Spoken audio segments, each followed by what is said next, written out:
کہا کہ میں نہیں ملا سکتا اور جا کر گاندھی جی کو بتا دیا کہ آپ کے کھانے میں زہر ڈال دیا گیا ہے۔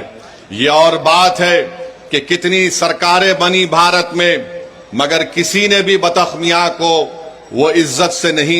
نہیں دی جو ان کو ملنی چاہیے تھی۔ خیر، بطخ میاں کو عزت نہیں ملی، ہم ان کو ہمیشہ یاد رکھیں گے، اپنی اولادوں کو سکھائیں گے کہ دیکھو یہ وہ شخص تھا، اگر وہ زہر دے دیتا تو گاندھی جی کی ہتیا ہو جاتی، مگر اس شخص نے اپنی جان کی پرواہ نہیں کی۔ ہم ہمیشہ ایسے مجاہدین کو یاد رکھتے ہیں، اور ہم ہمیشہ اس بات کو آپ سے کہیں گے